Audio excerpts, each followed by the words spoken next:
The 911 recording played back Detective Williams's phone call in crystal clear audio. "Yes, officer. I'm reporting active domestic terrorism. He's building what appears to be explosive devices in his backyard and threatening to attack neighborhood infrastructure." The voice belonged to Cheryl Brightwater, our HOA president, and she was describing my pool demolition as an act of war. Sitting in that police interview room, listening to her voice crack with manufactured terror as she reported me as a threat to national security, I realized I wasn't dealing with an overzealous community leader. I was facing someone whose desperation had driven her to weaponize federal law enforcement against a neighbor who'd accidentally discovered her darkest secret. Detective Williams paused the recording, studying my reaction with the intensity of someone trained to detect deception. The audio quality was perfect, capturing every inflection of Cheryl's voice as she described concrete demolition equipment as bomb-making materials and my contractor's safety protocols as terrorist training exercises. What Cheryl Brightwater didn't realize was that I'd spent 8 years as a federal security consultant specializing in financial crimes and the explosive devices she was so afraid I'd find weren't weapons at all, but evidence of a multi-million-dollar embezzlement scheme that could send her to prison for decades. Now, I know this sounds absolutely unbelievable, who calls 911 claiming their neighbor is a terrorist for removing a swimming pool. But this story gets so much more twisted than you can imagine, and what I uncovered about Cheryl's real motivations will shock you. If you've ever dealt with HOA board members who seemed a little too invested in controlling your property, share your experiences below, because after you hear what happened next, you'll understand why some people will go to any lengths to keep their secrets buried. 6 months earlier, my life looked completely different. Ryan Blackstone, recently divorced cybersecurity consultant, finally ready to create a stable home for my twin boys in Willow Creek Estates. The transition from federal consulting work to private practice should have been peaceful, and a chance to focus on being the father Jake and Mason deserved after their mother and I had put them through 18 months of contentious divorce proceedings. The house came with challenges I hadn't anticipated, including a 20-year-old swimming pool that had become more liability than luxury. The structural engineer's report was devastating: foundation cracks, filtration system failure, and insurance warnings about imminent safety hazards that could result in policy cancellation. Renovation estimates reached $35,000, while demolition and landscaping would cost $12,000. For a father building a consulting practice while paying alimony and child support, the choice was obvious. Jake and Mason visited every other weekend, and neither had ever shown interest in swimming. Eliminating the pool meant eliminating a financial drain and safety concern while gaining usable yard space for activities they actually enjoyed. Cheryl Brightwater appeared at my fence line within minutes of Tommy Garcia's excavation equipment arriving, armed with a clipboard and radiating the authoritative energy of someone who'd transformed neighborhood volunteering into personal empire building. I'd seen her at monthly HOA meetings, always positioned prominently near the front, always ready with detailed questions about compliance procedures and violation protocols. "Mr.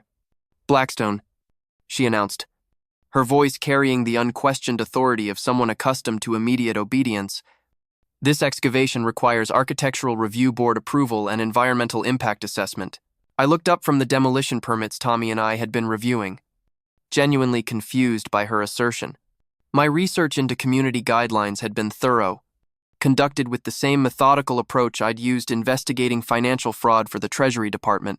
"Cheryl, I've reviewed all applicable regulations. Pool removal doesn't require board approval according to our covenants." Her smile held no warmth, only the calculated satisfaction of someone who'd anticipated this exact conversation. "Recent policy updates mandate approval for any excavation exceeding 18 inches in depth. Your project clearly violates current safety standards." Something in her tone triggered my investigative instincts. Cheryl wasn't just enforcing rules, she was manufacturing them with suspicious specificity. But before I could challenge her authority, she'd already retreated toward her house, phone pressed to her ear with obvious urgency. That evening brought the first violation notice, delivered by certified mail, despite living 6 houses away. Unauthorized excavation activity requiring immediate cessation pending comprehensive environmental review. $750 fine, escalating daily until compliance achieved, with additional penalties for willful disregard of community safety protocols I called the HOA office expecting reasonable discussion about these alleged policy changes. The automated message explained that President Brightwater was handling all community matters personally due to recent board restructuring. Her voicemail was crisp, professional, and completely unhelpful. Professional instinct warned me this transcended normal neighborhood politics. My 8 years analyzing financial crimes for federal agencies had taught me to recognize patterns, escalation strategies, and deliberate misdirection. Cheryl's aggressive response to routine pool removal suggested compelling motivation beyond aesthetic concerns. That night, I conducted the same background research I'd performed on financial fraud suspects, cross-referencing public records, property transfers, and employment history. Cheryl's background was surprisingly vague for someone wielding such neighborhood authority generic references to nonprofit management and community development without specific organizational details. More intriguing was the timing of her arrival in Willow Creek Estates. She'd purchased her house 5 years ago, shortly after the previous HOA president moved away unexpectedly. Her financial profile showed inconsistencies, expensive lifestyle choices that didn't align with typical nonprofit executive compensation. Tommy returned the next morning, his weathered face creased with concern about the project's sudden controversy. 25 years of construction experience had taught him to recognize trouble, and HOA interference usually meant expensive delays and legal complications that destroyed profit margins. Ryan, I've got to be honest, that lady called my office 4 times yesterday, threatening lawsuits if we proceed without proper permits. She's talking about federal environmental violations and community endangerment. I handed him copies of my demolition permits, city approvals, and correspondence with legitimate authorities. Tommy, we're following every required procedure. Someone's trying to manufacture problems where none exist. But Cheryl had been preparing overnight. She arrived carrying folders of documentation I'd never seen, geological surveys, soil composition analysis, and official-looking environmental assessments claiming my excavation threatened neighborhood infrastructure stability. Her presentation was professional, detailed, and completely fabricated. Mr. Blackstone, these geological studies indicate significant risk to underground utility systems, she announced, spreading papers across Tommy's truck hood. Your excavation could destabilize water and electrical services for the entire community. Tommy studied the documents with growing skepticism. Decades of construction work had familiarized him with legitimate engineering reports, and these documents raised immediate red flags. The terminology was correct, but the analysis contradicted standard geological assessment procedures for our area. Ma'am, I've worked this neighborhood for 15 years. These soil compositions don't match what I've excavated here before. Tommy's voice carried the quiet authority of someone who'd actually dug in this ground countless times.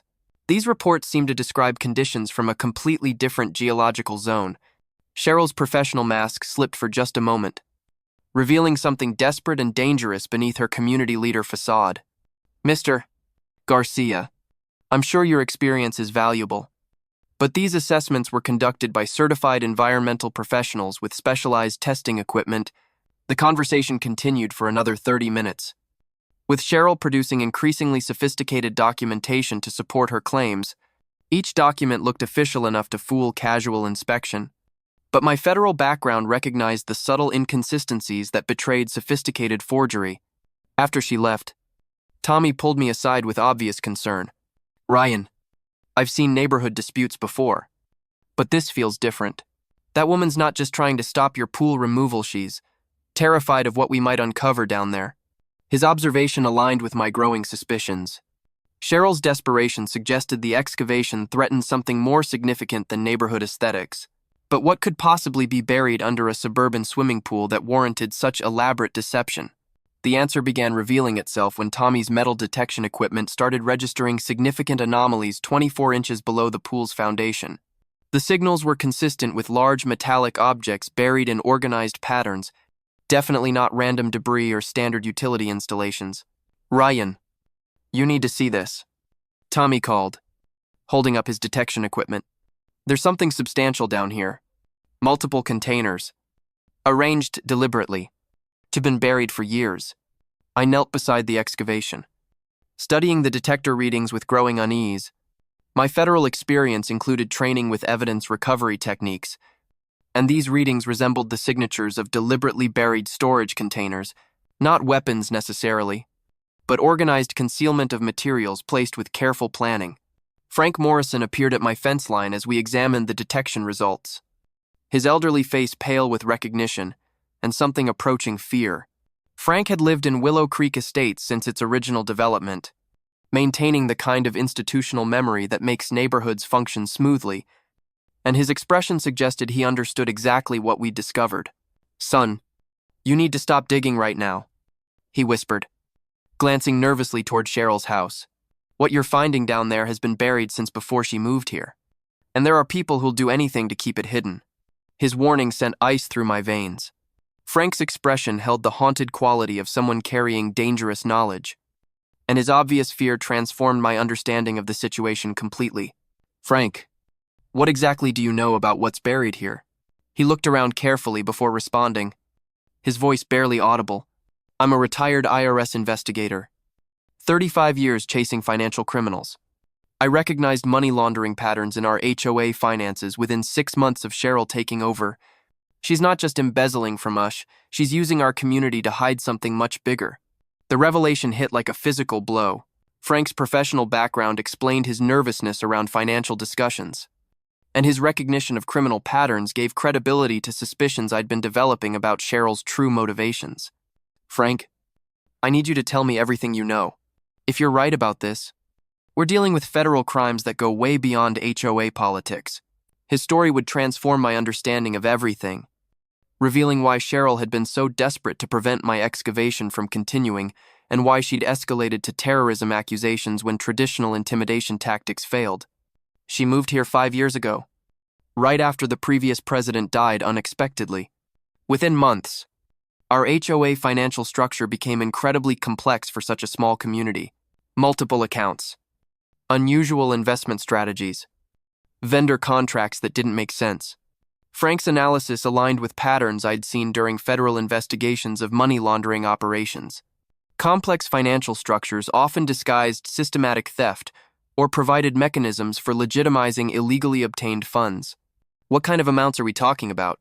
Based on my calculations, she's moved over $2 million through HOA accounts in 5 years. Money coming in from sources that have nothing to do with our community, then flowing out to investments and contractors that don't provide any visible services. The scope was staggering. Cheryl had apparently transformed our HOA into a sophisticated money laundering operation, using community fees and fabricated expenses to legitimize funds from unknown sources. My pool excavation threatened to expose physical evidence of whatever criminal enterprise she'd been protecting, but Frank's most disturbing revelation concerned the timing of her terrorism allegations.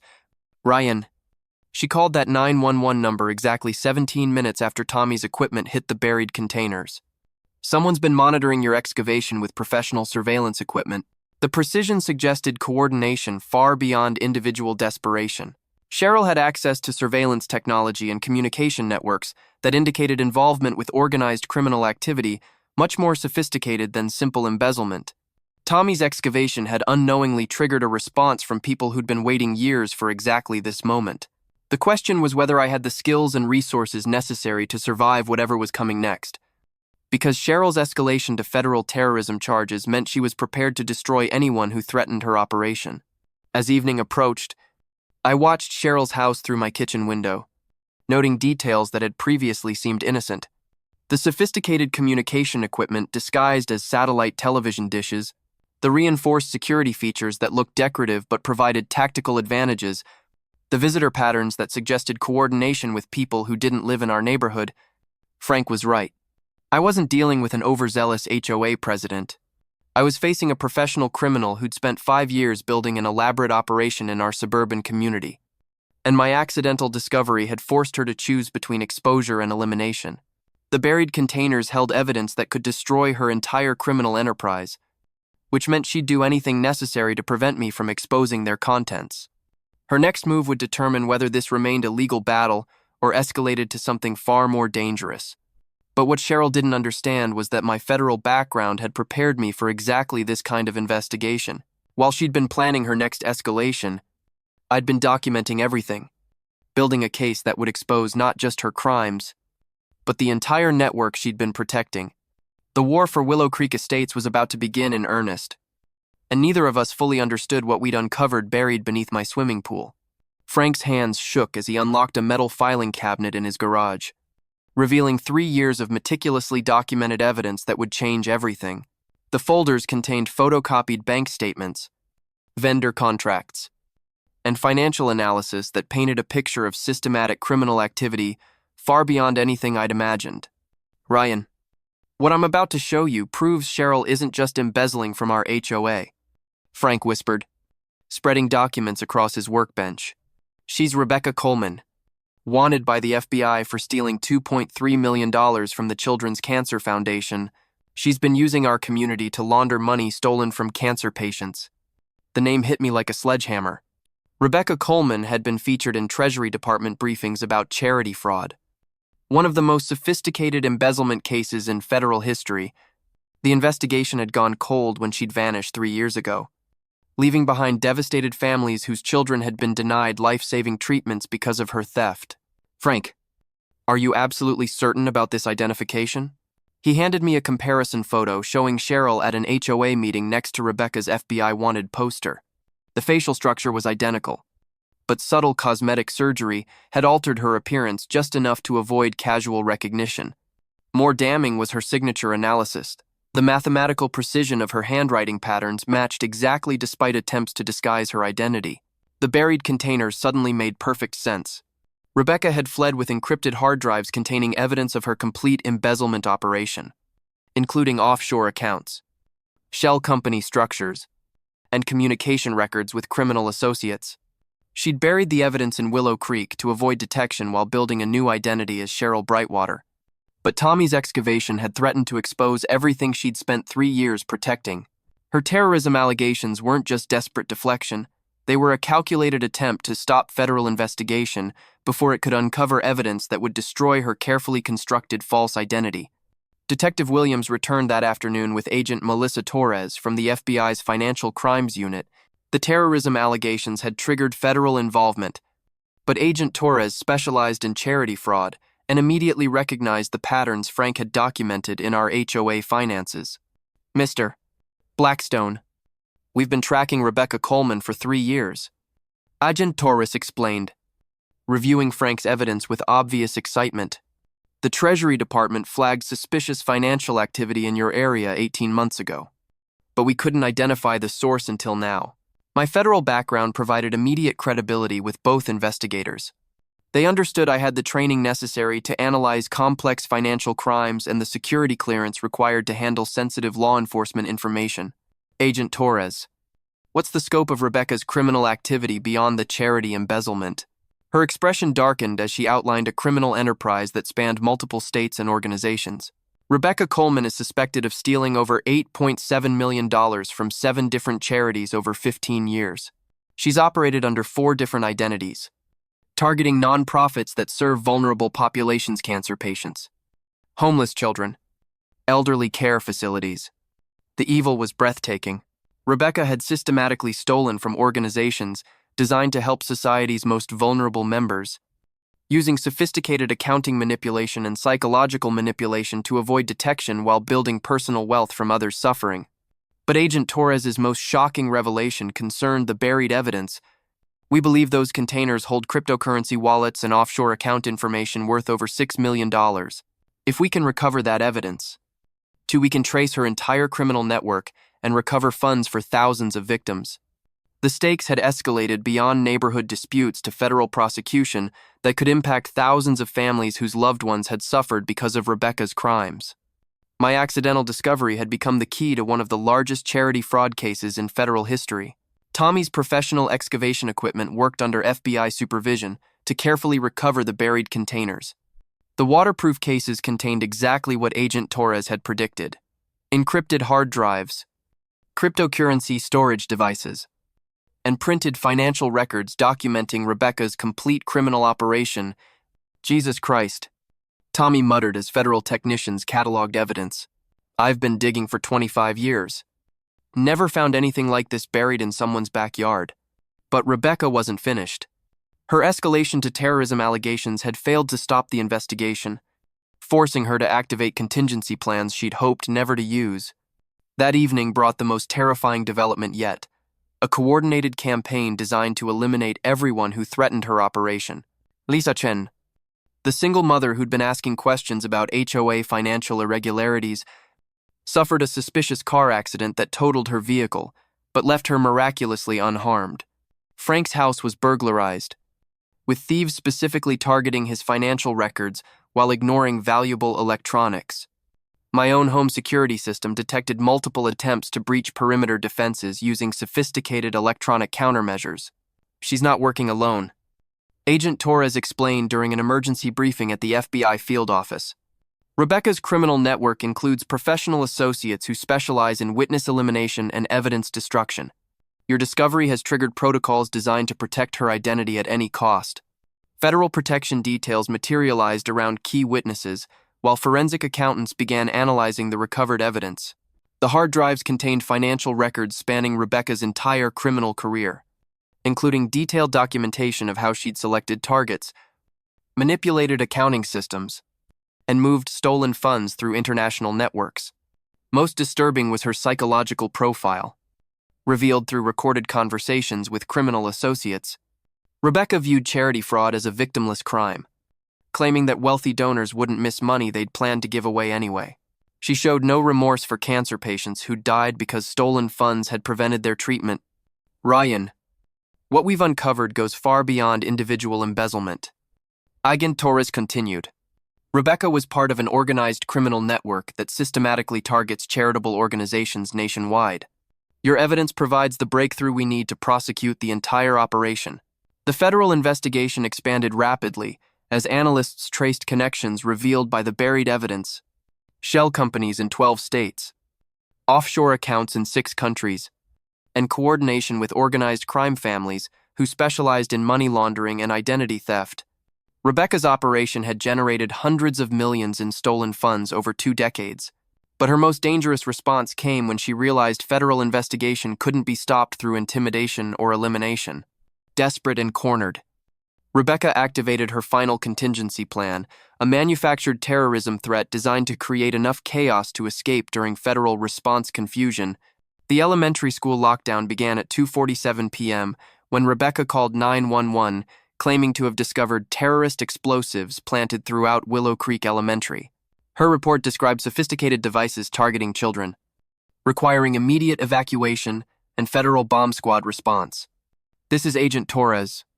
I heard through secure communications as tactical teams surrounded the school. We have confirmation that Rebecca Coleman has escalated to targeting children as human shields. All units prepare for potential extraction operation. The psychological warfare was brilliant and horrifying. Rebecca knew federal agents wouldn't risk children's lives to pursue financial crime investigations, creating the perfect cover for her escape while traumatizing an entire community. Parents arrived in panic to find their children evacuated, while bomb squad robots searched classrooms for devices that didn't exist. Jake and Mason were among the evacuated students, their faces pale with confusion and fear as they were reunited with parents in the emergency assembly area. The sight of my boys traumatized by Rebecca's criminal desperation triggered protective fury that transcended professional objectivity. Dad, why did someone want to hurt our school? Mason asked, his 12-year-old voice shaking with incomprehension.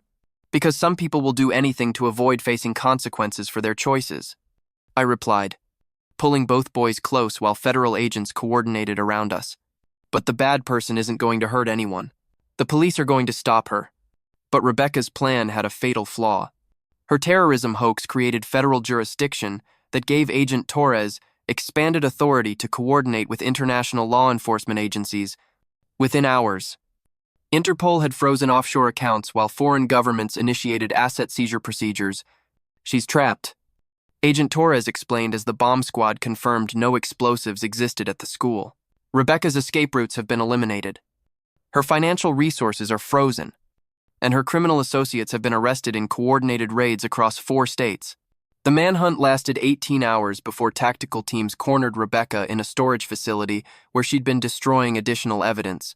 Her capture revealed the full scope of her desperation: suicide vest fabricated from construction materials, manifesto blaming government conspiracy for her persecution, and detailed plans for attacking federal investigators and witnesses. She's completely broken from the psychological pressure. Agent Torres reported after Rebecca's arrest. 3 years of maintaining false identity while living in constant fear of discovery has caused severe dissociative episodes. She's alternating between claiming innocence and threatening to kill federal agents.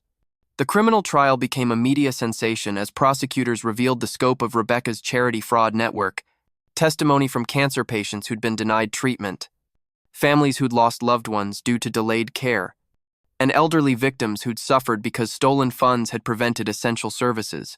Ladies and gentlemen of the jury, the prosecutor began. Rebecca Coleman didn't just steal money. She stole hope from children fighting cancer. She stole dignity from homeless families. She stole life itself from people whose survival depended on charitable funding she diverted to personal luxury. Rebecca's defense attempted to claim mental illness and diminished capacity, but federal psychiatrists found her competent to stand trial despite personality disorders that enabled her criminal behavior. Her lack of remorse and continued threats against witnesses demonstrated ongoing danger to community safety. The guilty verdicts came on all 47 federal charges: fraud, money laundering, racketeering, terrorism hoax, and conspiracy. Judge Patricia Chen sentenced Rebecca to life imprisonment without possibility of parole, citing the scope of her crimes and potential for continued violence. Miss Coleman, your crimes represent a betrayal of trust that strikes at the heart of charitable giving.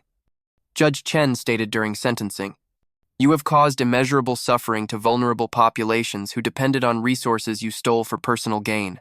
This court sentences you to life imprisonment to ensure you can never again victimize those who need our protection most.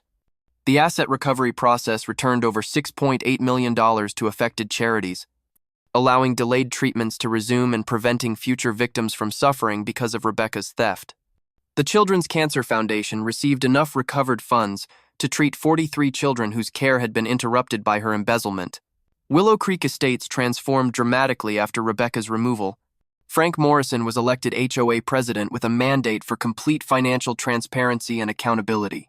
Property values increased as the community became known for exposing charity fraud rather than harboring criminals. The pool excavation that had started everything was completed as a community gathering place, funded by settlement money from the federal government's acknowledgement of surveillance abuse during Rebecca's terrorism hoax. Jake and Mason love hosting neighborhood barbecues, and every splash reminds me that sometimes accidental discoveries lead to justice for people who can't fight for themselves. My consulting practice exploded after national media coverage highlighted the case. Communities across the country hire me to investigate suspicious financial activities and implement fraud prevention measures. The techniques developed during the Willow Creek investigation have become standard procedures for detecting charity fraud and identity theft. Agent Torres earned promotion to head the FBI's new Charity Fraud Task Force, using lessons learned from Rebecca's case to investigate similar schemes nationwide. Her team has already identified and dismantled 12 other criminal networks targeting nonprofit organizations. 2 years later, the Rebecca Coleman case continues generating positive changes. Congressional testimony led to the Willow Creek Protection Act, federal legislation requiring enhanced oversight of charitable organizations and standardized reporting procedures that make embezzlement much more difficult. Universities now teach the case in criminal justice and nonprofit management courses, helping the next generation recognize and prevent similar crimes. The psychological profiles developed during Rebecca's prosecution help law enforcement identify other sophisticated charity fraud perpetrators. Most importantly, the recovered evidence has led to 43 additional prosecutions of Rebecca's criminal associates across 8 states. The complete network has been dismantled, protecting countless charitable organizations from future victimization. Frank Morrison has become a national expert on HOA financial oversight, consulting for communities suspicious of their own management practices. His simple detection techniques have uncovered embezzlement schemes in dozens of other neighborhoods, protecting thousands of families from financial abuse. Lisa Chen started a nonprofit organization helping charity fraud victims recover financially and emotionally from their victimization. Her work provides counseling and legal assistance to families whose loved ones suffered because of stolen charitable funds. The Memorial Garden honoring charity fraud victims displays photos of children who received treatment because of recovered funds. School groups visit monthly to learn about the importance of protecting charitable giving and standing up for vulnerable populations. 5 years later, Rebecca remains in federal prison serving her life sentence. Appeals have been denied, and psychiatric evaluations continue showing no remorse for her crimes. Prison officials report that she maintains innocence and blames others for her criminal choices. The international cooperation triggered by her case has strengthened oversight of charitable organizations worldwide. Enhanced information sharing between law enforcement agencies prevents criminals from simply moving to new countries when investigations begin. Private security companies now offer Willow Creek audits to nonprofit organizations, using detection methods developed during our investigation to identify potential embezzlement before significant damage occurs. These preventive measures have saved an estimated $50 million in charitable funds over the past 2 years. Technology companies have developed software specifically designed to detect the accounting irregularities that Rebecca used to hide her theft. The Coleman detection algorithm analyzes financial patterns in real time, alerting charity administrators to suspicious activities that might indicate systematic embezzlement. My twins have grown into teenagers who understand the importance of protecting vulnerable people from exploitation. Jake plans to study criminal justice while Mason wants to become a pediatric oncologist, inspired by meeting cancer patients whose lives were saved because we recovered Rebecca's stolen funds. If you notice unusual financial complexity in your HOA or favorite charity, I don't assume everything is legitimate just because it looks professional. Document inconsistencies. Ask detailed questions. And remember, criminals often hide behind the most trusted positions in our communities. Share your experiences with financial red flags in the comments. And let's build a network that protects charitable giving and community resources from those who would exploit our generosity. Oh, and Rebecca, I know you're watching this from federal prison. Your criminal network is completely dismantled. The charities you robbed are stronger than ever. And yes, our community pool is absolutely beautiful. Every time children play in that water, they're celebrating the victory of truth over greed. Sometimes the best revenge is just making sure justice works exactly the way it should.